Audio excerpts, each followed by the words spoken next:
Ada batu, Pak, ya. Batu itu atos, keras. Terus di atas batu itu ada air yang menetes. Secara akal, mohon maaf, sulit air menetes ini akan membolongi, melobangi batu yang amat keras. Lah ngaten nggih? Hati kita keras, Pak. Karena hubud dunya hati kita.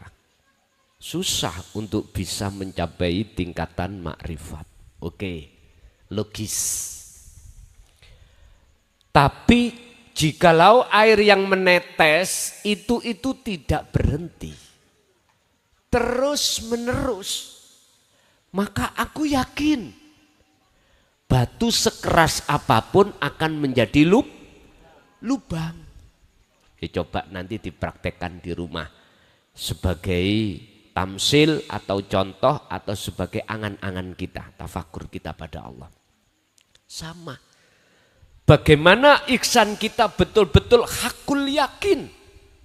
Tidak hanya nurul yakin, hakul yakin. Jalan satu-satunya adalah zikron kathiron. Bahkan dalam surat Al-Insan Allah jawab, wadhkur isma rabbika bukrata wa asila wa minal laili fasjud lahu fasabbihu lailan tawilan. Pagi sampai sore Muhammad, bahkan malam yang panjang, tetaplah kau itu menyebut nama Allah. Artinya cara hati jenengan diperintahkan untuk selalu ingat pada Allah. Betul memang ayat ini mukhotobnya terhadap Ka Muhammad, tapi aslinya juga terhadap kita sebagai umat. Sebab wahyu per wahyu itu memang diturunkan terhadap Kanjeng Nabi, tapi untuk kita. Ada, Pak, sebab orang yang beriman itulah untuk Kanjeng Nabi aja. Mohon maaf, malam ini saya klarifikasi. Walaupun mukhotobnya itu kembali kepada mufrad terhadap Kanjeng Nabi Muhammad, itu aslinya juga terhadap kita. Beliau mekengkeng itu karena memakai mufrad, mukhotobnya itu. Akhirnya dia bersikukuh, oh itu untuk Kanjeng Nabi aja. Kita kan umat banyak. Ya kalau itu ayatnya baru untuk kita. Mohon maaf, Pak. Estu mohon maaf. Kita dididik di pondok pesantren itu ada ilmu nahwu, ilmu sorof, ya tah? Ada ilmu fikih, ilmu hadis, ilmu Quran, balaghah mantek. Tolong di masa jenengan ini, tasik wonten masa lo ya, belajarlah anak-anak kita yang masih di ibtidak, sanawi, aliyah, tolong raihlah ilmu itu. Nanti sebagai mukobalah ketika saat jenengan musawirin, artinya masuk di dalam pengajaran dinut tauhid. Nanti akan paham dan lengkap pemahaman jenengan. Makanya kita yang punya anak, mohon maaf, jangan pernah dalam hati kita biayanya berapa yo, terus habis berapa yo mondok, jangan. Estu. Apalagi di zaman yang seperti ini, Pak, zaman yang serba nyun sewu, anak laki-laki SMP SMA nyun sewu loh ya. Ada anak SMP SMA hamil, ya toh? Karena memang lingkungan. Kita sebagai orang tua, mohon maaf, tidak sepenuhnya 24 jam mengawasi, mendidik anak karena kita repot mencari nafkah. Gitu?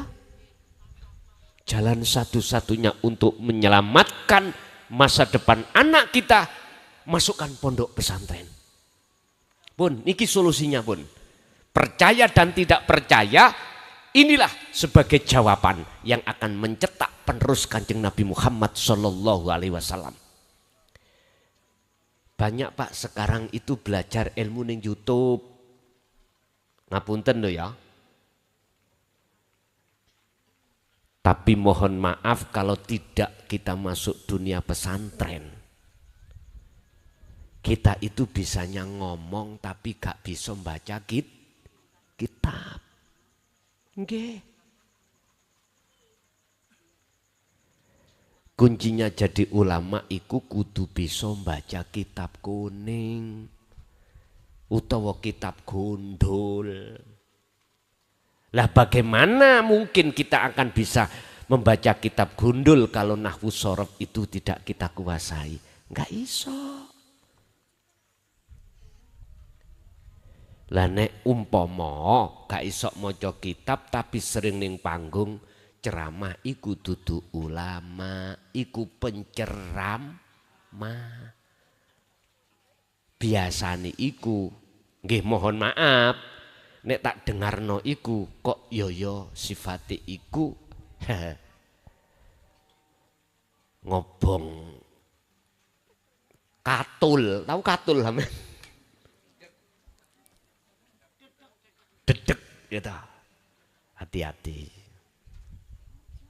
Aku yakin kalau jenengan iku sudah didesain di dalam pondok pesantren sampai tingkatan apa namanya ketauhidannya, itulah kalau boleh saya katakan sebagai tabi'ina sholihin, penerus Rasulullah.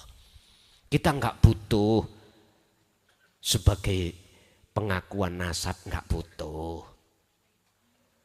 Ilmune Rasulullah itu di jalur dua, ada yang meneruskan lewat nasab disebut duriyah, ya dah.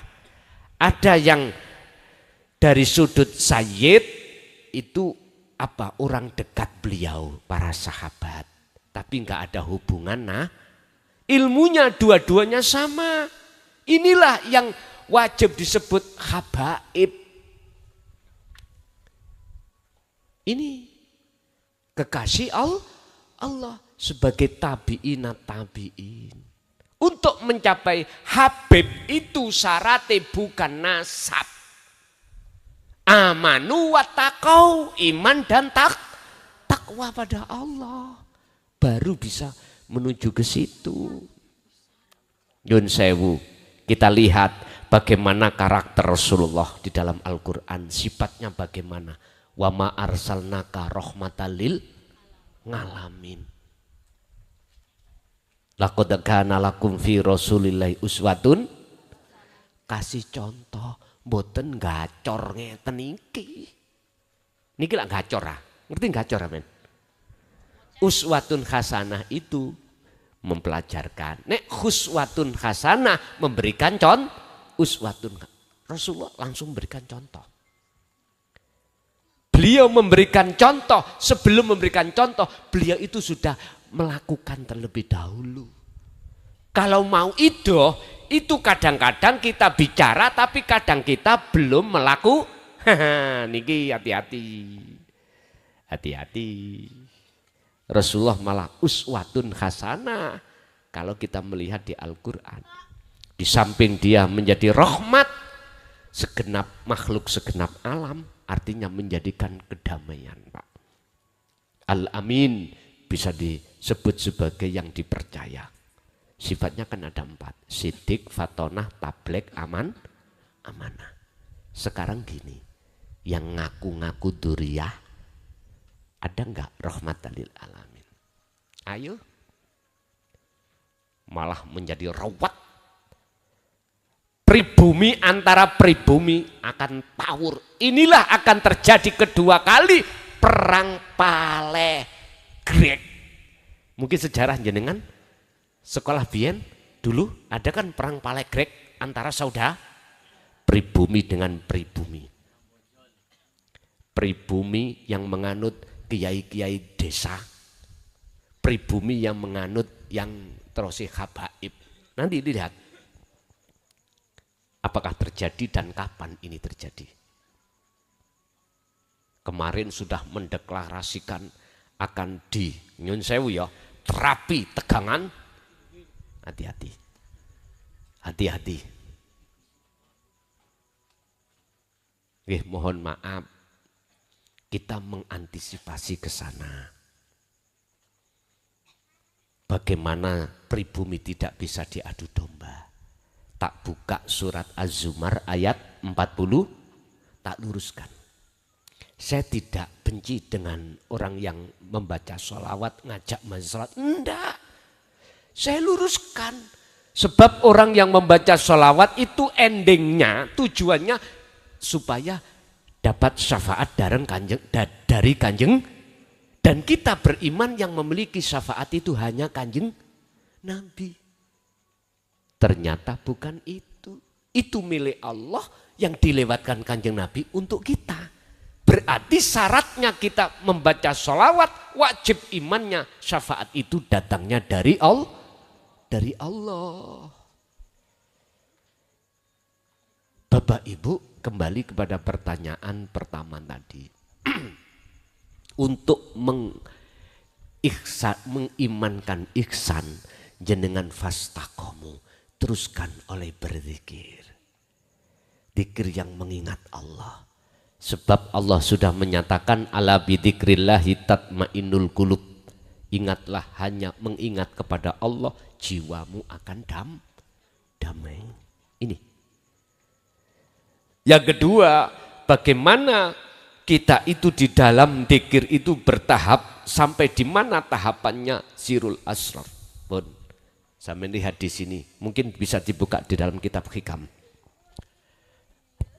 Di dalam sirul asrar, ya, yang muncul dari la ilaha illa anta. Sirul asrar itu apa? Sir itu rahasia, asrar beberapa rahasia. Ini nanti jawabannya ada di surat surat An-Nur ayat 35. Nurun ala nurin yahdillahu linurihi mayyasha. Ini menyangkut masalah nur makrifat, bukan nurullah, tapi nur makrifat. Yang nur makrifat itu dari Nur Muhammad. Pun ngeten. Di dalam dzikir sirul asrar itu, yaitu dzikir yang tidak mengucap bila suwarin wa kalamin wa lafdin wa ismin. Wis gak nyebut nama, ya tidak berucap. Tapi pertama adalah su'aul basyirah.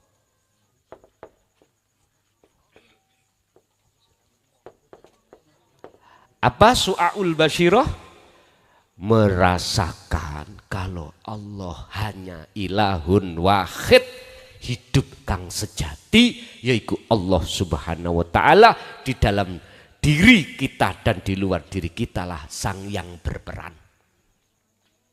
Segala hal apapun yang muncul dan timbul itu sumbernya dari Allah subhanahu. Allahu khalaqakum wa ma ta'malun. Allah yang menciptakan seluruh makhluk. Wa ma lan opo tak maluna kang doa gawe sira kabeh iku sangka Gusti Allah, bukan dari kita sendiri. Artinya kita harus mengasah terus dzikir su'aul basyirah, rasa tadi. Rasa dalam hati. Rasa itu apa? Iman. Kita harus terus mengasah iman itu setiap saat dan waktu. Contoh, waktu sholat. Sebelum kita takbiratul ihram, hati sampean harus yakin atau merasakan. Bisanya Anda takbir itu karena ada yang mentakbirkan. Tidak bisa takbir sendiri. Inilah kata Nabi Musa di dalam surat Al-Baqarah ayat 54. Innakum dolamtum anfusakum bittikhatikumul ijlah. Hei kaumku, sesungguhnya kau telah dolim pada Allah. Bentuk dolim pada dirimu sendiri. Rupanya apa? Bittikhatikumul ijlah. Menjadikan anak sapi sebagai sesembah. Artinya nyun sewu, atiku mau iman, sukaria, bersukaria terhadap sapi mau.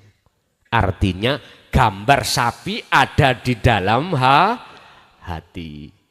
bittikhadikumul ijla, dengan bentuk kamu telah menjadikan anak sapi menjadi sesembahanmu. Iki kacamata hakikat, bukan syariat.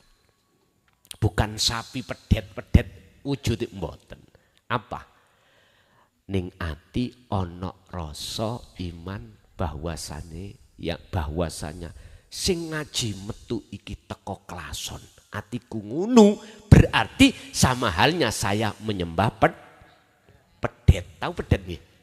Pedet itu anak sapi.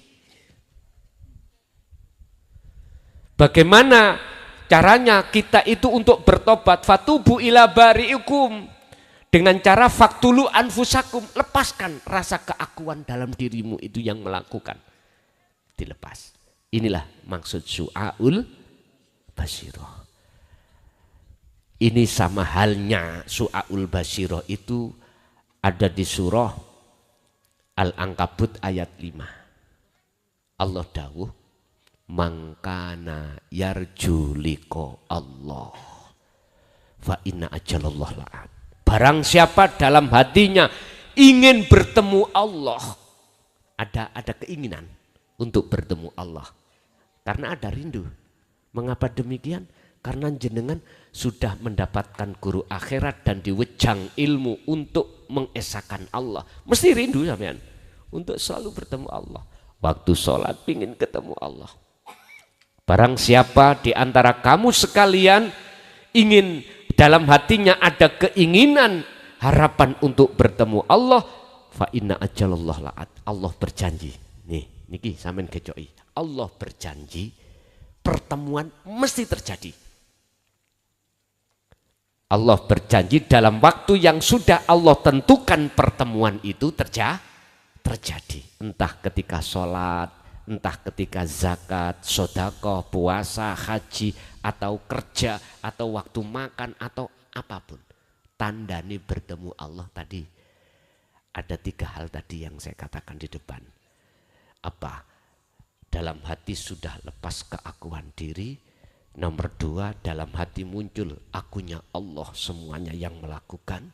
Yang ketiga adalah hati terasa damai. Kalau ini sudah sampean pupuk terus sampean bangun su'aul Basiroh, maka lanjut yang kedua, tahapan di Sirul Asrar yang kedua, Ainul Basiroh. Apa? Bertemu. Melihat itu satu paket dengan bertemu. Syariat saya dari Mojokerto ke sini numpak mobil. Torikohnya jalannya tol. Hakikat tujuan bertemu jenengan. Kalau sudah sampai ke sini bertemu jenengan, inilah makrifat. Syariat sampean bertemu Allah apa? Ilmu. Udah disampaikan. Terus torikohnya semua aktivitas ibadah murni atau tidak, yoiki torikoh sing mutasil yang dilakukan Kanjeng Nabi. Wis tak kandhani. Rasulullah pada saat itu segala ibadah baik murni atau tidak murni beliau jadikan sebagai jalan untuk bertemu Allah. Ini hakikat. Ini thariqah maksud saya. Lah hakikatnya, tujuannya adalah bertemu Allah. Berhubung ilmunya sudah disampaikan, otomatis dalam diri hati jenengan ada keinginan bertemu Allah. Ketika saat sudah bertemu, maka disebut Ainul Basiroh. Melihat wujudnya Gusti. Terus pertanyaan nih, bertemu atau melihat wujudnya Allah itu apakah sirroh hamba iki mang yang melihat wujudnya Allah? Bukan. Bingung iki ngaji itu untuk kuno bingung iki.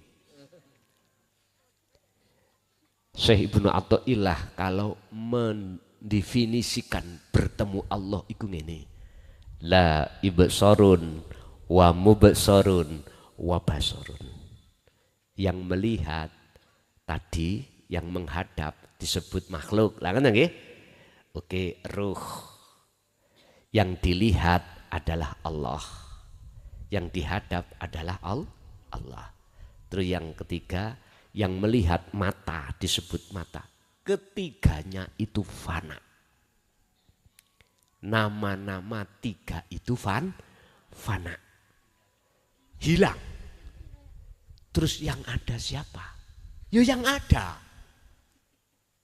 Siapa yang ada? Buka dalam sifat wajib Allah pertama wujud. Sing wujud cuman Allah. Bukan Allah nama yang fana. Tadi Al-Quran menjawab laisa kamislihi syai'un. Sesuatu yang tidak bisa kau sebut, sesuatu yang tidak bisa kau serupakan dengan yang lain. Makanya tadi saya katakan, Pak Bu, ini loh. Nek dereng dong, belum paham, disimpan keterangan ini tadi. Cukup jenengan iki teruskan dzikir itu. Walaupun dzikir sampean belum kemakrifatan, lakukan terus dzikir. Dalam satu makalah Ibnu Athaillah dawuh, la tatruk adzikra. Tolong dzikir itu jangan tinggalkan. Walaupun li adami hudurika ma'allahi ta'ala bihi, walaupun dzikirmu belum bisa khudur ainul basyirah ketemu Allah, dzikir su'aul basyirah itu tetap harus jenengan lakukan. Dzikir rasa itu. Bon iki gampangane air yang netes walaupun air walaupun belum bolong namanya batu yang keras, jangan pernah berhenti olehnya netesnya air. Terus neteso. Terus. Nanti pada waktu yang telah ditentukan bolongnya atau lobangnya itu mesti terjadi. Urusan bolong itu urusan Allah. Sing penting jenengan iki ra tinggal tidak meninggalkan dzikir. Dzikir ada jahri Pak, diucap di lisan Allah. Dzikir sirri Pak, hanya diucapkan di hati Allah. Yang kedua sirul asor Pak, dzikir yang sudah tidak ngucap itu yang kita bahas itu. Nanti kalau sudah ainul basyirah itu sudah terjadi, laksana ngene. Nyuwun sewu. Niki napa niki? Penghapus nggih. Umpama penghapus kula tutupi, wujude nyata mboten? Mboten.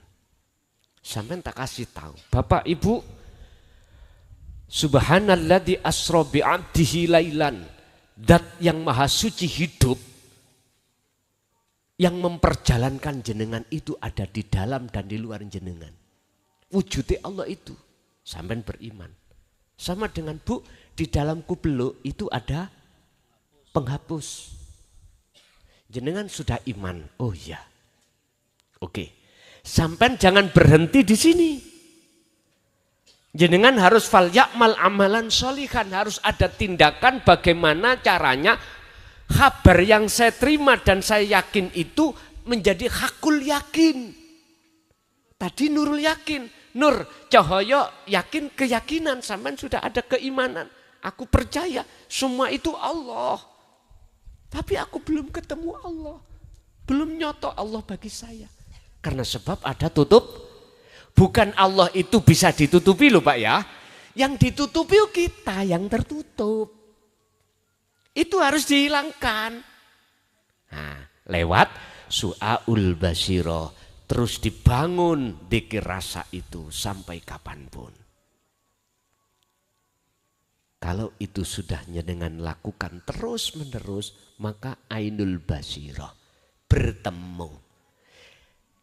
Detik-detik dikatakan bertemu itu pada saat waktu detik hilangnya tutup ini. Allahu waliyul ladina amanu yukhrijuhum minadz zulumati ila nur. Al-Baqarah 257. Nyotone Allah di dalam diri jenengan itu bersamaan hilangnya kegel. Lah iki mang ini ki gelap wis. Gak nyoto penghapuse iku gelap. Tatkala cahaya makrifat itu dinyalakan dalam hati jenengan, maka saat itu juga kegelapan terhadap Allah akan dihilangkan. Nah, kalau sudah gini, hakul basiroh yang terakhir. Yang saya umbah menyatakan. Artinya iman sampai tadi penghapus, bisakah diganti? Bu, Bapak, ini onde-onde. Percaya? Tidak percaya. Artinya sampai sudah hakul yakin menyatakan dalam diri jenengan iki keakuan diri hamba itu sudah enggak ada. Tinggal innani anallah la ilaha illa ana fa'budni wa aqimis shalah lidzikri. Toha ayat 14. Sesungguhnya aku itu adalah Allah. Hidup dalam diri jenengan itu loh dawuh, bukan Anda. Kita itu sudah enggak ada, lihat. Mengatakan yo aku iki Allah, ora ono pangeran sing wajib kok sembah kejaba yo aku. Fa'budni, sembahlah aku. Wa aqimis shalah, dan tegakkan salat. Lidzikri, semata-mata untuk mengingat aku, lo aku. La ilaha illallah sudah lewat, la ilaha illallah sudah lewat, anta sudah lewat, ana tinggal aku. Inilah makrifat akhiri fana'ud dzikri. Fana'ud dzikri berarti sudah kefanaan, ingat iku jenengan wis tidak. Jadi wis gak ngaku-ngaku kalau aku sing eling, kalau aku yang dzikir, aku yang membaca sholawat, aku yang sholat, aku yang zakat, aku yang puasa, aku yang haji, sudah lepas semuanya. Aku makhluk sudah ganti semuanya, akunya ilahun wahid. Itulah yang berperan hanyalah Allah. Inilah tahapan-tahapan dzikir yang terjadi pada diri seorang kekasih Allah. Wis jenengan nek ingin jadi kekasih Allah, monggo sampean lakukan seperti ini. Yang ketiga pertanyaannya lupa. Apa tadi yang ketiga? Wanijen ngapunten. Mempertajam pertanyaan Bapak tadi itu tentang ketika ada mubaleh atau penceramah itu mengatakan bahwa oh, ngoten. Nggih. Syafate, nggih. Pun niki saya akan memakai kacamata dua, ada min dan kacamata plus, kacamata syariat dan kacamata hakikat. Kalau kacamata syariat itu masih memandang makhluk, jadi kalimat itu bernuansa syariat. Tapi hati sampean maksudnya Kanjeng Nabi Muhammad itu hidup yang menguasai beliau. Sangat dipahami ya? Sama dengan gini Pak. Secara logika, kalau saya tidak meminum air ini, rasa haus tidak hilang. Lesan syariat saya berkata, hilangnya rasa rasa haus itu sebab saya minum air syariat. Tapi maksudnya air dalam hatiku adalah wujudi Allah. Innallaha bikulli syai'im muhit. Sesungguhnya Allah itu meliputi atas segala hal sesuatu. Lah, ini akan bisa tembus ke wujudnya Allah di dalam setiap makhluk itu manakala kita sudah melakukan tahapan dzikir ini. Secara syariat kacamata enggak apa-apa. Tapi ini akan bermasalah manakala hati kita itu juga mengimani dari makhluk. Sangat dipahami nggih? Dan ini tidak akan bahaya membaca sholawat atau syafaat mengharap dari Kanjeng Nabi apabila itu hanya di lisan, tapi hati panjenengan maksudnya Muhammad itu Allahnya yang menguasai Muhammad. Makanya syahadat kedua, wa asyhadu anna Muhammadar Rasul, dan sesungguhnya Muhammad itu utusan Allah. Muhammad jenengan makhluk. Rasulullah bisanya berdiri rukuk sujud atas dasar perintai Gusti. Berarti jenengan bisanya berdiri karena didirikan, bisa rukuk dirukukkan, bisa ngaji dingajikan. Itulah status maksud Rasulullah utusane Allah. Sampai nek diutus makan ya ora iso makan sendiri. Ngaji ya gak iso, gak bisa ngaji sendiri. Ikulah hakikatnya. Nyun sewu, ad-dunya mataul ghurur. Bagi siapa? Dunia itu sifatnya adalah menipu. Bagi siapa? Dan bagi siapa dunia itu tidak menipu? Nyun sewu, urusan dohir, urusan dunia ini bagi kita yang belum ilahun wahid, belum bertuhan ke esa, maka akan bahaya. Justru akan menutupi penghalang hati kita pada Allah. Tapi bagi panjenengan, kalau sudah ilahun wahid, hati jenengan sudah memegang sirul asrar dengan tahapan dzikir mulai syu'aul basyirah sampai hakul basyirah, sugiyo koyo opo, kayao koyo opo, fisik jenengan urusan dunia, urusan istri, suami, anak, harta benda, dan semua itu tidak akan membahayakan jenengan. Justru semua itu akan menjadi kendaraan jenengan untuk berwasilah bertemu dateng Gusti Allah. Tergantung. Itu tadi. Jenengan syariat tok apa sak hakikate. Kalau syariat tok ya bahaya, kalau sak hakikati sekalian hakikati enggak akan bahaya. Sebab dalam salah satu ayat Allah katakan wabtaghi fima ataqallah darul akhirah. Tolong urusan ruhaniah, negeri akhirat, raihlah. Satu sisi bagianmu di dunia jangan kau tinggalkan. Bagian dunia berarti syariat, bagian akhirat berarti hakikat. Ini dikatakan juga pada diri Rasul dalam surat Al-Isra ayat 1 yang mengkisahkan sejarah Isra dan Mi'raj. Isra dan Mi'raj. Isra perjalanan dari Masjidil Haram ke Masjidil Aqsa. Iki adalah syariat. Dari masjid ke itulah perjalanan jenengan di syariat. Tetapi jangan berhenti, harus Mi'raj. Perjalanan Rasulullah dari Masjidil Aqsa ke Sidratul, lepas landas coro pesawat, tinggalkan dunia, hati sampai tinggal kesenangan dunia, walaupun secara jasmani campur dengan urusan dunia, biar enggak terpengaruh ruhaniyah, langsung naik menuju Sidratul Muntaha. Inilah suluk menuju wusul.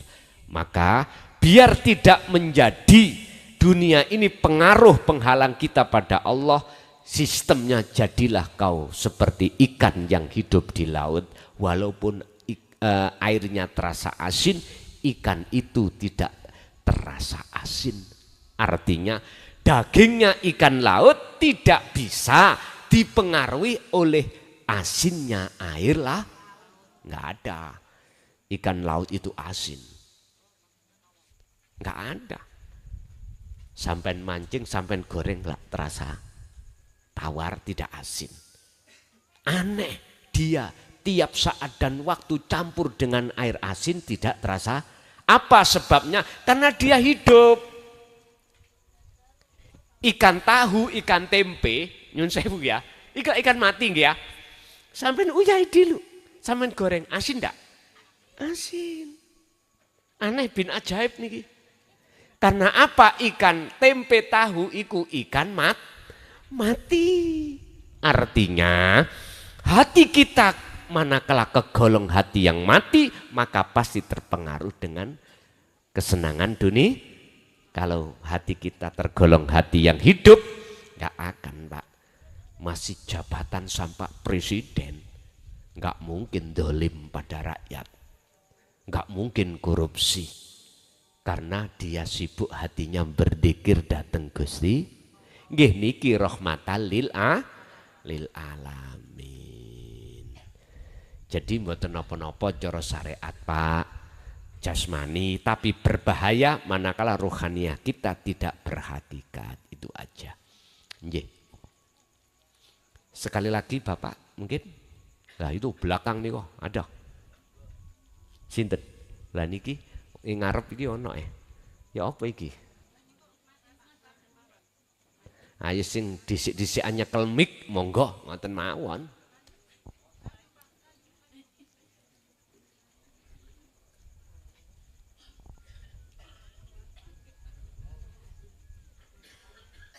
Monggo. Assalamualaikum warahmatullahi wabarakatuh. Waalaikumsalam warahmatullahi wabarakatuh. Nggih, mengki tak tambahi Pak, tenang ae. Bonus, nggih. Ngapunten Pak Yai. Nggih, jenengan berdiri biar bisa disoting. Badhe tanglet niki. Wau kan Pak Yai ngendikan mun nyampaikan bahwasane sekabeh tingkah laku utawa perbuatan kita itu saking Gusti Allah, saking kersane Gusti Allah. Lah berarti misal kita berbuat keburukan atau kejelekan, entah itu nyolong terus mendem terus nopo mawon sing tersesat niku termasuknya kan saking Gusti Allah. Niku pripun Mbak Yai? Nggih. Niku mawon pun. Nggih. Nggih. Inilah kiai sak donya gak iso jawab. Kecuali sing jawab Allah baru bisa.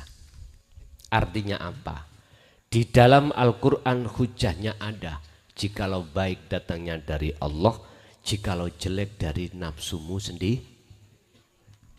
Ini dipandang syariat benar supaya kita biar tidak condong ke pekerjaan maksiat.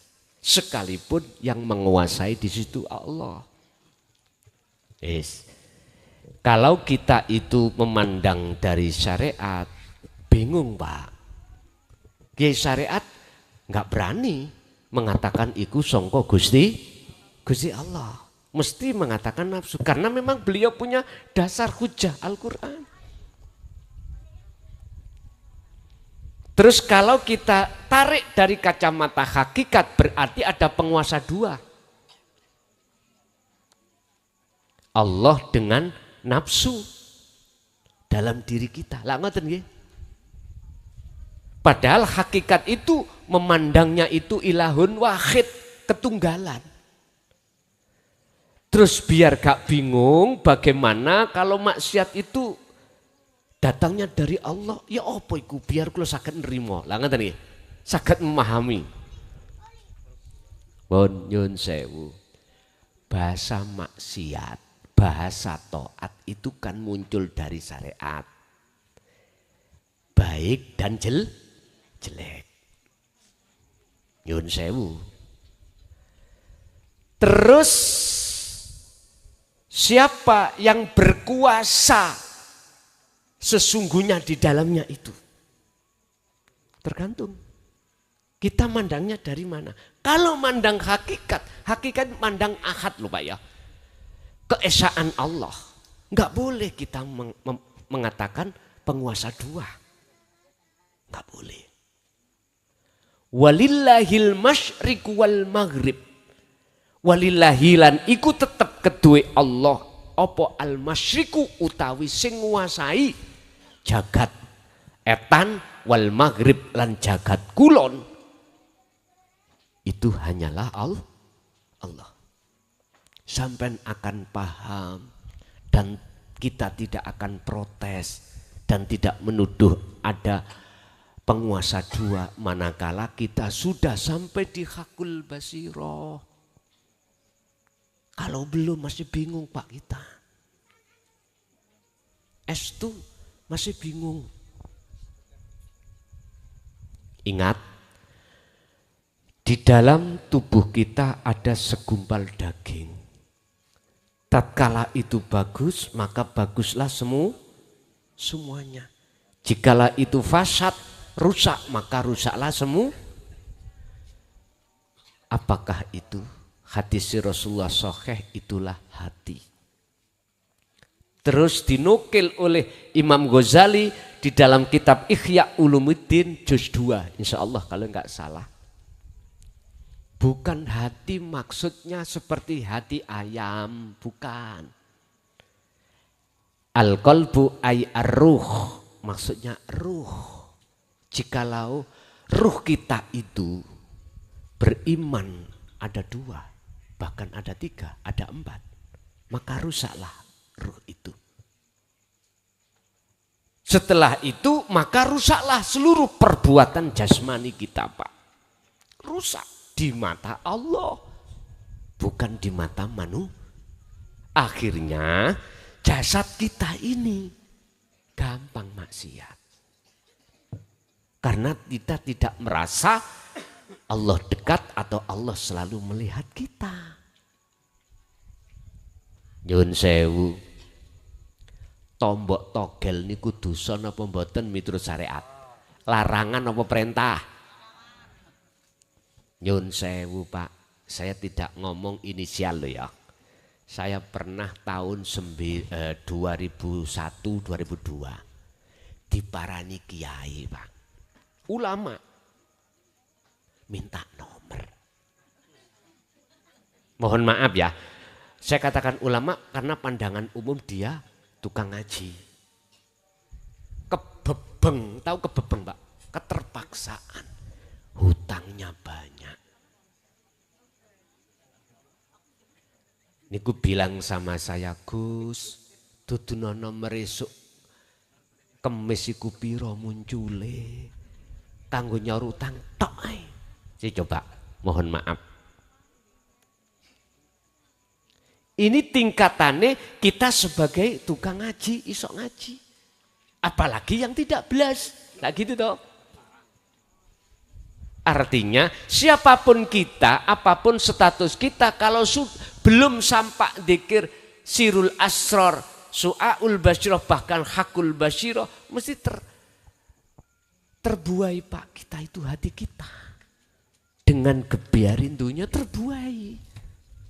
Sehingga kita akan buta pada Allah, akhirnya kita akan gampang dan berani berbuat maksiat. Husnul a'mali nata'iju husnil akhwal min qalbin zalihidin. Syekh Ibnu Athaillah dalam makalah, perbuatan dohir jasad ini akan bagus, itu tergantung sumber yang muncul, keadaan ruhaniyah itu bagus apa ora.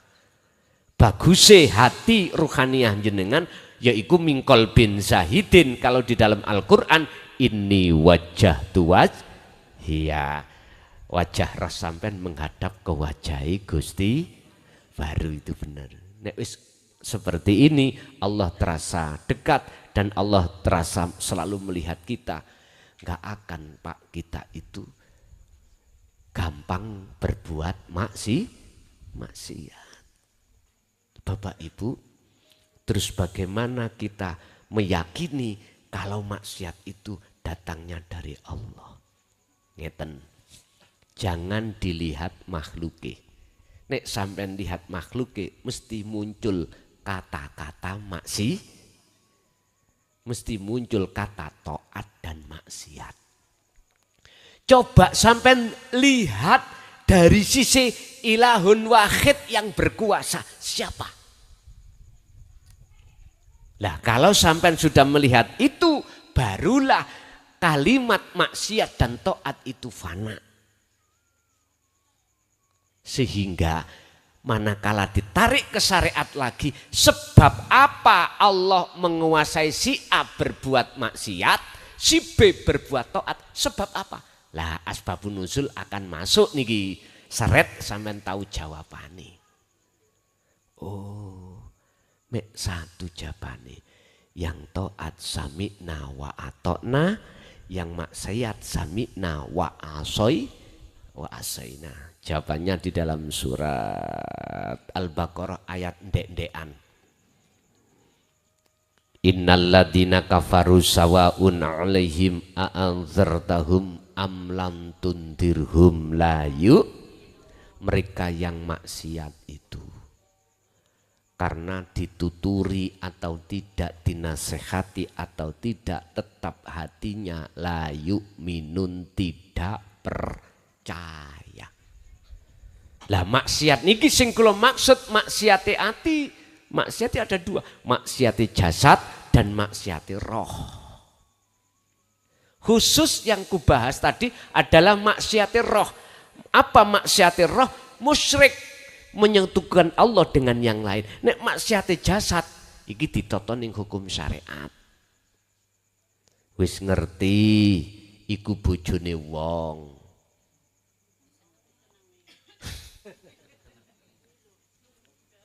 Paham nggih? Jadi kita akan mengatakan tidak maksiat, tidak taat manakala melihat Allahnya. Sebab gak mungkin Allah itu berlaku maksiat. Kalau kita sudah duduk di akad, selain akad kan gak ada. Kan gak ada Pak. Yang ada kan cuman Allah.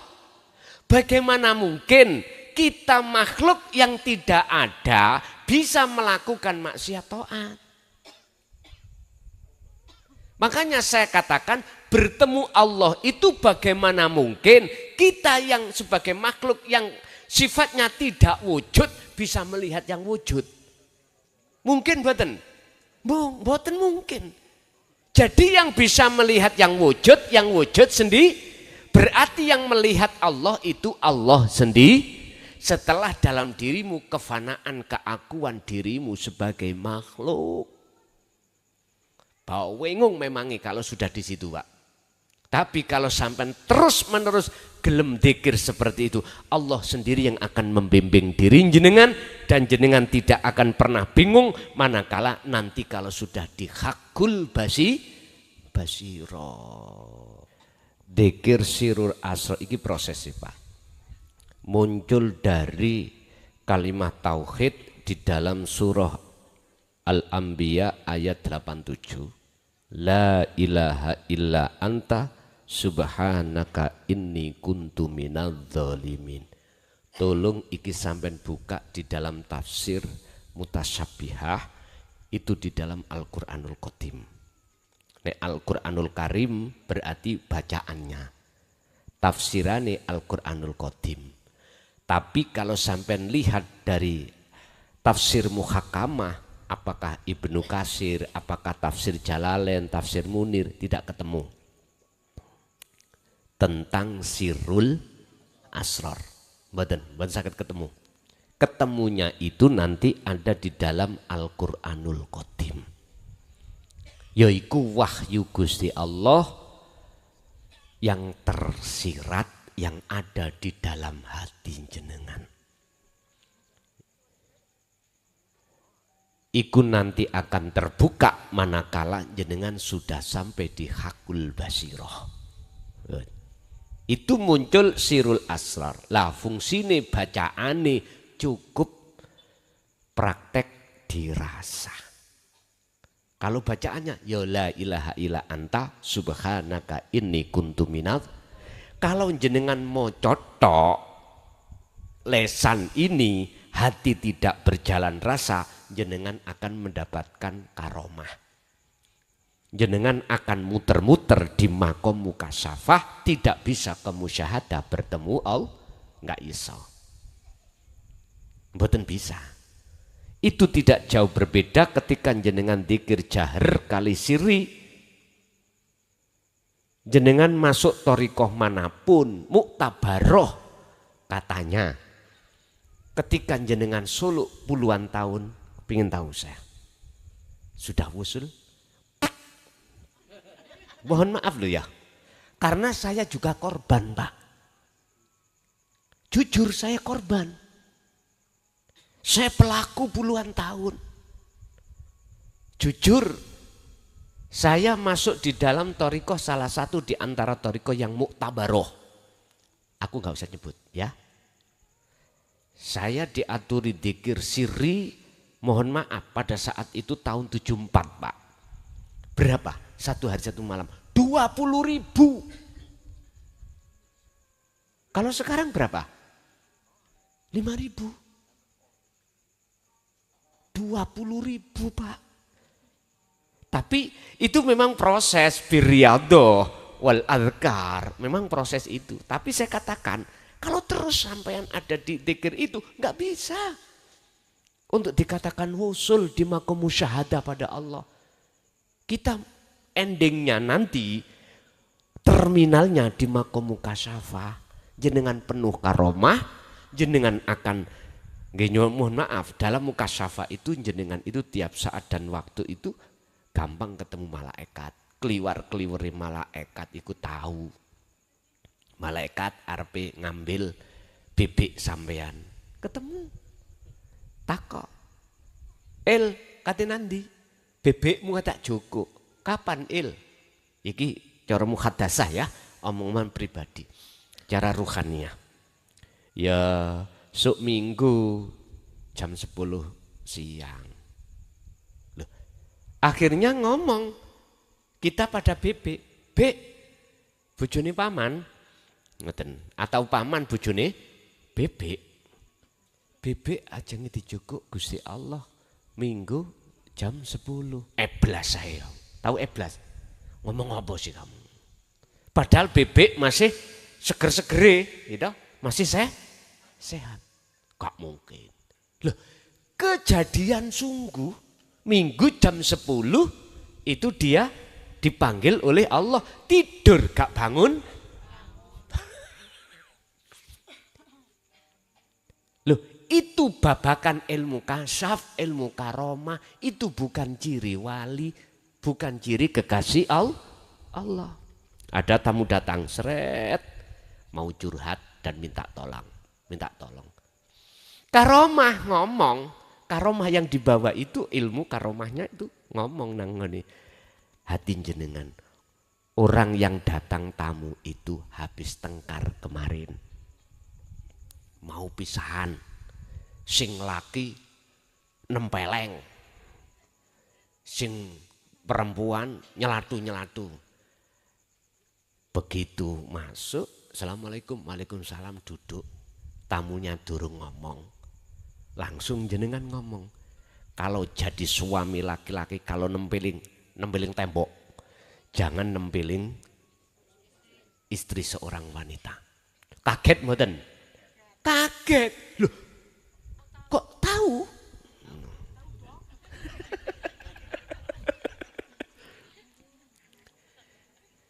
Ibu jenengan walaupun punya mulut dua,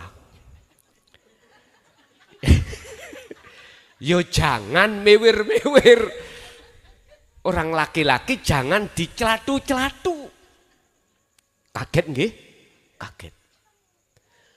Umume umat manusia pada umumnya mesti nuduh jenengan iku wali.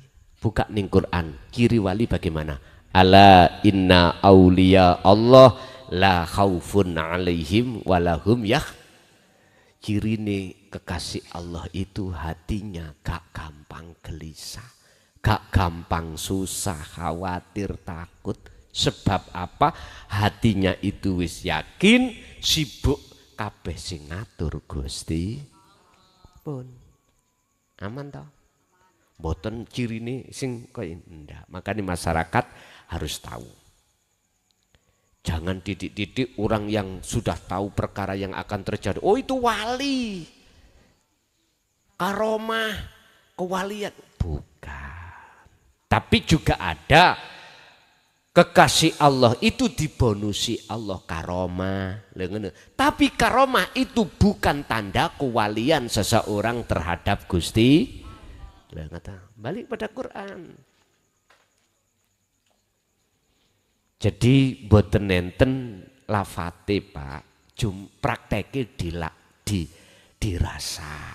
Dan dirasa itulah yang akan membangun hati sampean yakfur bitaghut, bisa meninggalkan selain Allah, wa yu'min billah, maka bisa bertemu Allah. Yang kedua, lali. Fidyah. Bagaimana fidyah secara hakikati? Iku kan nyaur toh Pak, fidyah itu.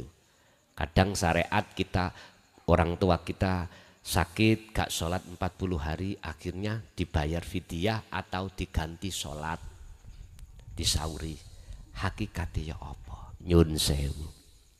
Surat Al-A'raf ayat 172 dibuka. Al-A'raf 172.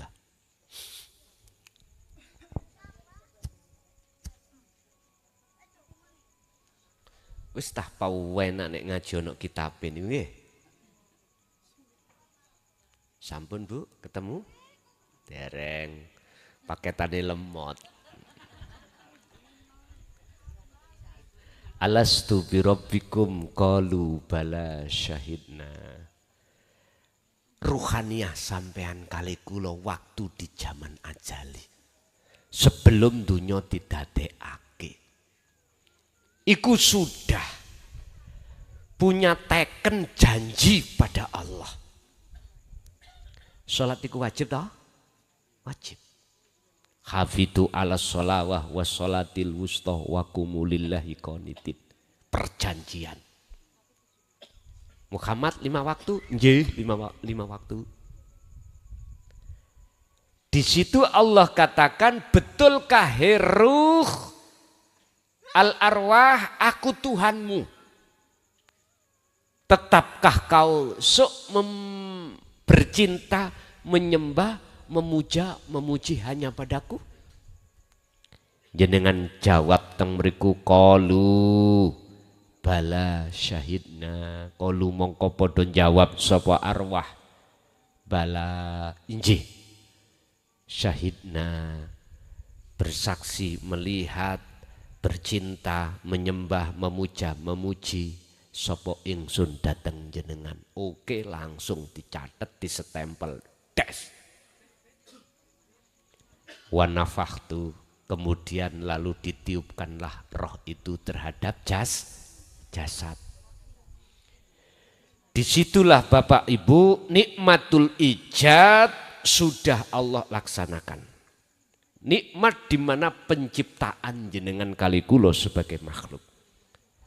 Lalu Allah juga menyiapkan nikmatul imdad. Kelangsungan kehidupan, kebutuhan jasmani dan rohani. Jasmani kita waktu di kandungan, vitamin dilewatkan ibu. Lah ngoten nggih. Bapak yang kerja, ibu ya yang hamil, yang mama kasih makan bayi di dalam kandungan. Jangkep 9 bulan lebih. Mohon maaf Bu nggih. 2 kates luru, 2 monyor-monyor. Tahu monyor-monyor? Penuh dengan ASI. Monyor-monyor penuh asinya. Itu loh namanya kalau Jawa Timur monyor.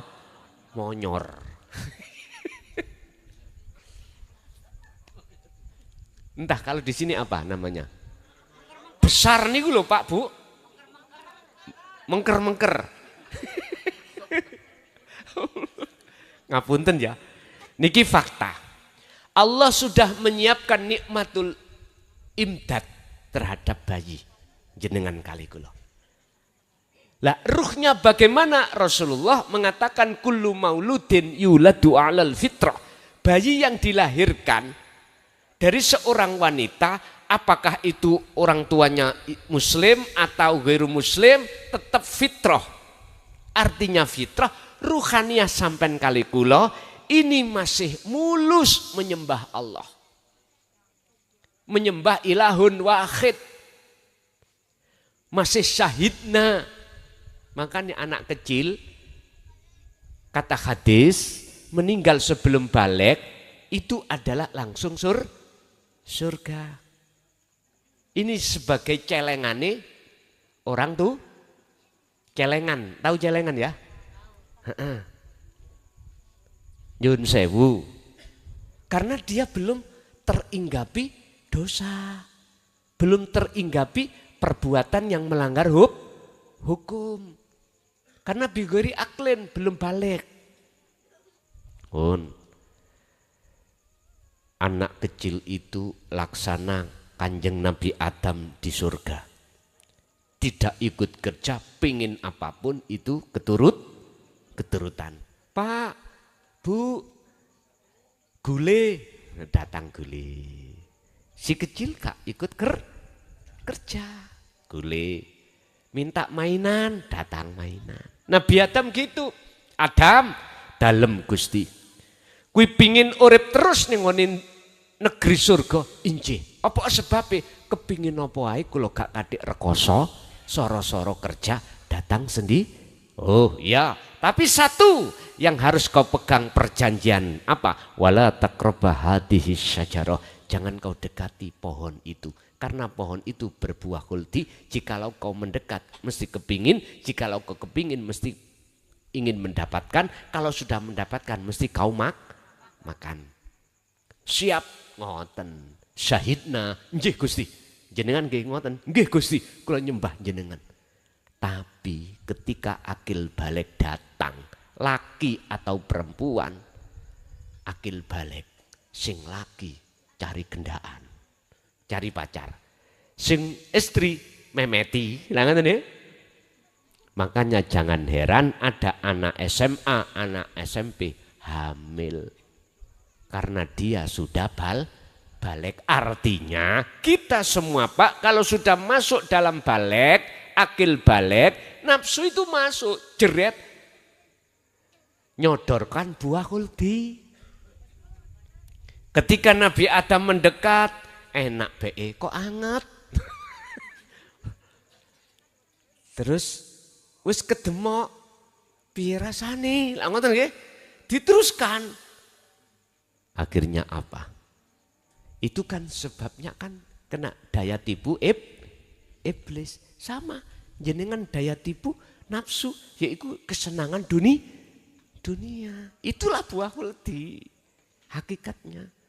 Akhirnya diusirlah Nabi Adam dari surga ke dunia. Kita Pak, akhirnya kita nikah, kita punya anak, kita kerja sorok. Tadi enak-enak jadi anak kecil, lalapo jadi anak besar. Kok jadi anak kecil terus, enak terus. Udah, ini proses kita. Siapapun kita prosesnya seperti ini. Bahkan nenek moyang kita, Nabiullah Adam juga begitu. Yang penting, dawuh Gusti Allah yang terakhir. Kembalilah pada Allah dalam keadaan fitrah. Adam dalam enakan ing dunya sora Gusti pingin balik nang negeri asalmu injih fatalaqqa Adamu mir rabbi kalimatin fataba alai ana syarate dam napa trimon kalimat iki pundi yang dimaksud kalimat la ilaha illa anta subhanaka inni kuntu minadz baru kalau sudah diterima diamalkan bisa la ilaha illa ana. Nabi Adam menerima kalimat ajaran Kanjeng Nabi bagi kita di jalur dinu tauhid. Inilah maksudnya kalimat atau wahyu. Wis dilakukan baru bisa. Jadi kembali kita sebelum kita kembali dalam kematian secara syariat, itulah sak bejo-bejone wong sing paling bejo yaiku ya wong kuwi tatkala ning donya dheweke sudah bertemu Gusti Allah. Jadi pertama fidyah tadi adalah sampai niku setelah meninggalkan perjanjian sampean. Berapa tahun? Kita sampean hitung dewi. Mulai akil balik lho. Terus bagaimana caranya kita menyaur dari fidyah yang kita tinggalkan. Sampai buka di dalam surat Ali Imran ayat 31 tadi. Wa yaghfir lakum dzunubakum, itu akan diampuni Allah manakala jenengan ini kata Rasul fattabi'uni, ikuti aku, ajar aku di dinu tauhid. Falyakmal amalan sholihan, lalu lakukan. Jadi kita jangan ngikuti syariat tok Pak. tapi juga harus mengikuti hakikatnya yang pernah dilakukan oleh kanjeng Nabi. Umume umat Islam iku ngikuti ngelakoni syariatnya saja, tapi hakikatnya rohaniah kita no, tidak. Inilah sebetulnya yang dikatakan meninggalkan kewajiban, meninggalkan perjanjian kita pada Allah. Udah niku tok mau selesai. Oh ya, ya aku 8 second gitu, Bun.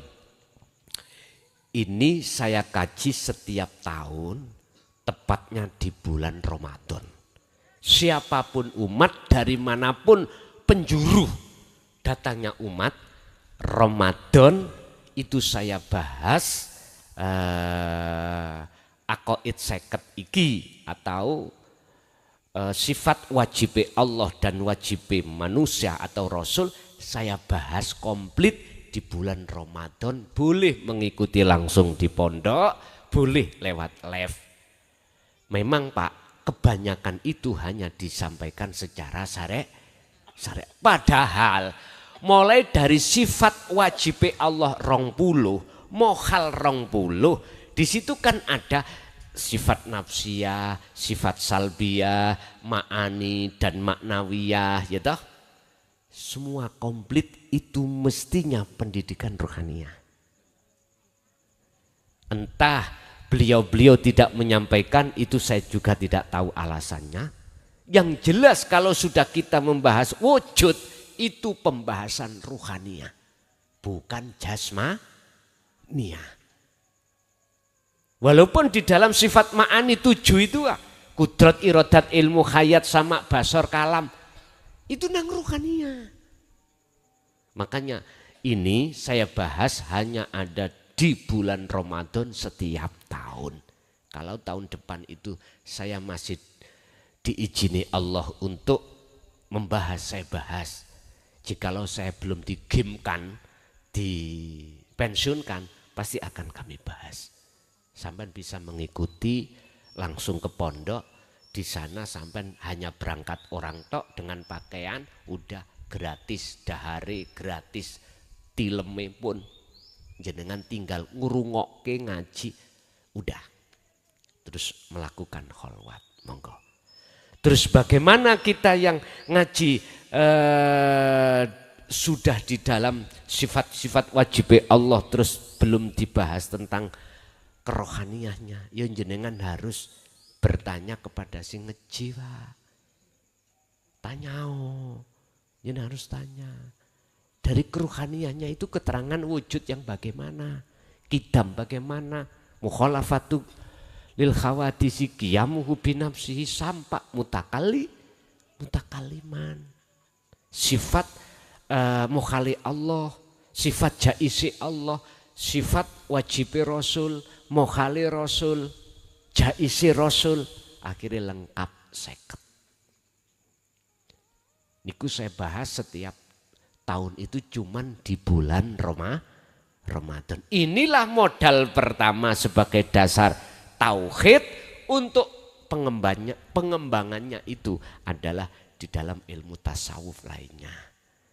Mukobalahnya terserah, kitab hikam boleh, Jami Usul Aulia monggo, banyak kitab-kitab yang berversi tasawuf, Fatkur Robani ada, sakerso jenengan.